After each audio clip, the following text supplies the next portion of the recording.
guys, my name is Megan and today I've got my favorite and least favorite books of 2020 for you. So as we all know, 2020 has been a year, to say the least. For it being, you know, as dumpster fiery as it has been this year, I actually don't have that many books that I really didn't like. So let's go ahead and dive into the books that I didn't like first. So the first of the books that are my least favorite is Lost Son. So this one I think I tried to read back in, oh, was that in March? Yeah, that was right around when the lockdown started. Yeah, I couldn't get into the writing style. It just wasn't for me. The second book that I did not like, and that's just saying just the bare minimum, was Beautiful Bastard. You guys probably remember me talking about this in my February wrap-up. This book was horrible. Oh my god, I hated this book. It was just so, like, I don't even know. Ugh. So the next book that is on my least favorite list is the Romance Book Club, which is underneath the owl, so I'm not gonna go pick it up, but it's over there. So I enjoyed this book, but not nearly as much as everybody else seems to have enjoyed it. There was just something about these two characters causing a lot of drama that they didn't need to, and that was kind of really petty. I did really like that all of these like dude bros, like these big sports dude bros, were reading romance books. That was incredible. That was like the best part about the book, and I wish it was more about that than it was about the relationship. Like, I like the relationship, but it was problematic for me. So the next book on my least favorite list, and this is the last one that's on my least favorite list, is Moonstruck. So I enjoyed this one, but I felt like this book I felt like the writing was aimed at a lot younger audience than what was going on in the story.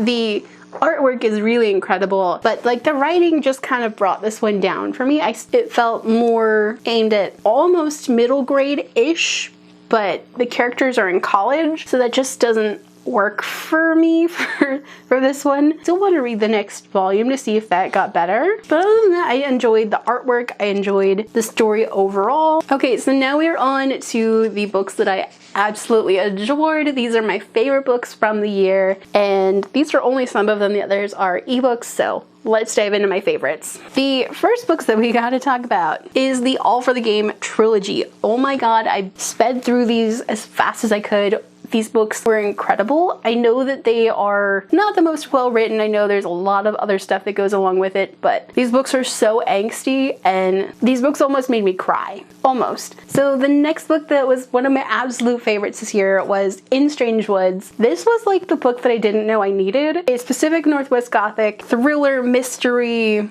and it's just incredible.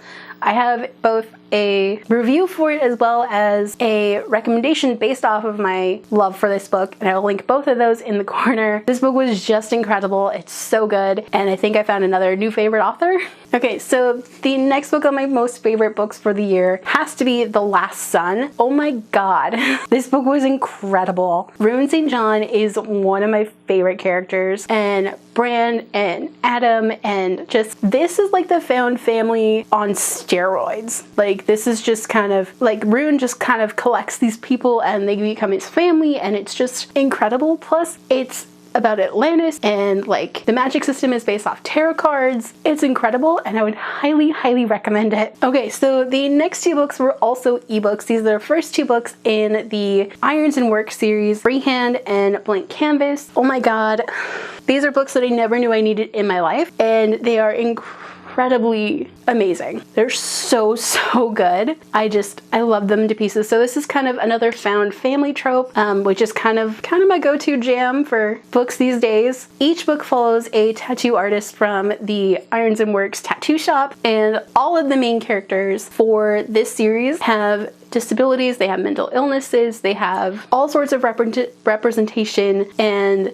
they're just incredibly sweet. And no joke, Blank Canvas made me cry. That book made me cry, and I would read it all over again and cry all over again because it is so good. And it's just incredible that these books feature characters with disabilities, whether they are visible or not visible, and all of the characters being in loving and healthy relationships. And it's just, ooh, these books, they're just incredible. Like, I would highly recommend them, and I have a feeling I'm gonna like speed through the rest of the books in this series. Okay, next up we have Taproot. This was such a good graphic novel. It's kind of romantic. It follows a gardener and his ghost bestie that kind of has a crush on him, and this ghost doesn't want to move on, and we find out that the gardener is a necromancer when things start going haywire in the afterlife.